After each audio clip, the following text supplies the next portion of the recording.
Hello everyone, আসসালামু আলাইকুম। আমি লাকি প্রতিদিনকার মতো চলে আসলাম রান্নাঘর থেকে আরও নতুন একটা রান্নার ভিডিও নিয়ে। তো কী অবস্থা সবাই কেমন আছেন অবশ্যই জানাবেন।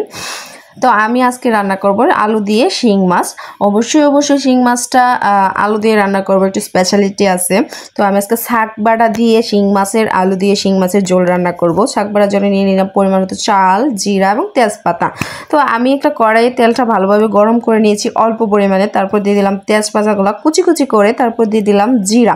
তো আমি এগুলাকে একটা পরিমাণ মতো করে ভালোভাবে ভেজে নিচ্ছি।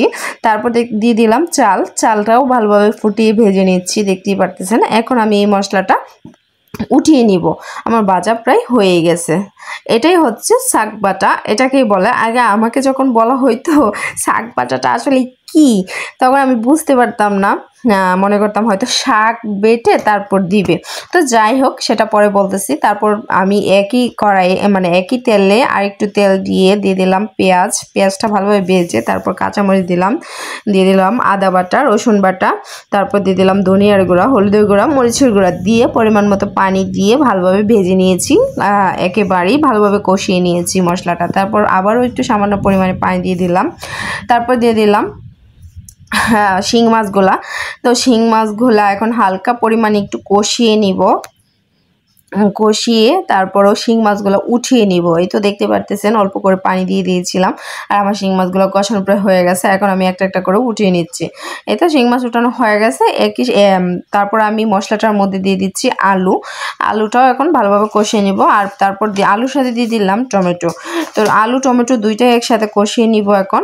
আর সাথে যে শাক বাটাটা তৈরি করে রেখেছিলাম সেটা এখন আমি ব্লেন্ডার করে নিয়েছি। দেখতে পারতেছেন অনেকে পাটায় বেটে নেয়, তো আমি ব্লেন্ডার করে নিয়েছি। এই তো আমার এদিকে টমেটো আলু কষানো হয়ে গেছে প্রায়, দেখতেই পারতেছেন। তো আমি এখন পরিমাণ মতো পানি দিয়ে এখন একটু হালকা বলক আসা পর্যন্ত অপেক্ষা করব। এই তো এখন আমি পরিমাণ মতো সবগুলো দিয়ে দিলাম, শিং মাছগুলো দিয়ে এখন রান্নাটা করে নিব, ঢাকনা দিয়ে ডেকে দিব। আর এই শাক বাটাটা হচ্ছে এই শিং মাছের বোনার জন্য একেবারে মেন প্রধান উপাদান।